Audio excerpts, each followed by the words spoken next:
ამერიკის წარმომადგენელთა პალატას ახალი სპიკერი ჰყავს. ჯონ ბეინერი ამერიკის კონგრესის ისტორიაში მესამე რესპუბლიკელი სპიკერია, რომელმაც თანამდებობა საკუთარი სურვილით დატოვა. კონგრესის ახალი ლიდერი პოლ რაიენი გახდა. სპიკერის თანამდებობა ამერიკაში მესამე ყველაზე გავლენიანი თანამდებობაა.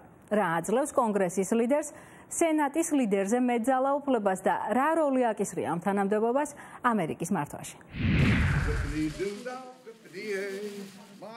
წარმომადგენელთა პალატის სპიკერი ვიცე-პრეზიდენტის შემდეგ ამერიკაში მეორე ადამიანია, ვისაც კონსტიტუცია პრეზიდენტის მოვალეობის შესრულებას აკისრებს საჭიროების შემთხვევაში.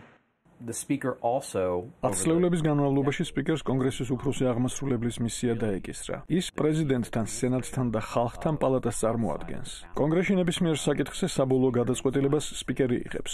სპიკერი პალატის უმაღლესი აღმასრულებელი პირია. პალატის სპიკერი კონგრესს წარმოადგენს სენატთან, პრეზიდენტთან და ხალხთან.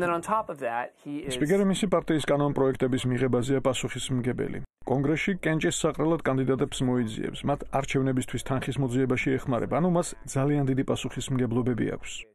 წარმომადგენელთა პალატის პირველი სპიკერი 1789 წლის 1 აპრილს აირჩიეს.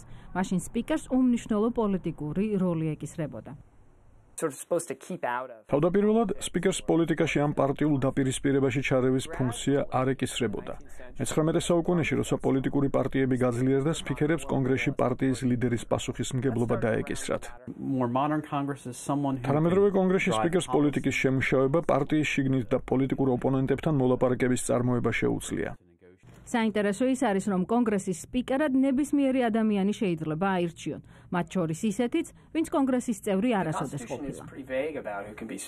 კონსტიტუცია არ აკონკრეტებს იმას, თუ ვინ უნდა იყოს სპიკერი. უბრალოდ ამბობს იმას, რომ ის კონგრესის წევრებმა უნდა აირჩიონ. ანუ თეორიულად სპიკერი ნებისმიერი ადამიანი შეიძლება გახდეს.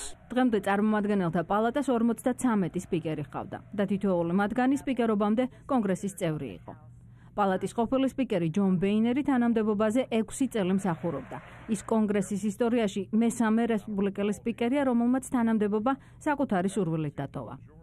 კონგრესის ახალი სპიკერი 43 წლის კონგრესმენი პოლ რაიენი გახდა. წარმომადგენელთა პალატის 435 წევრი ადამიანს სპიკერის თანამდებობაზე მარტივი უმრავლესობით ირჩევს.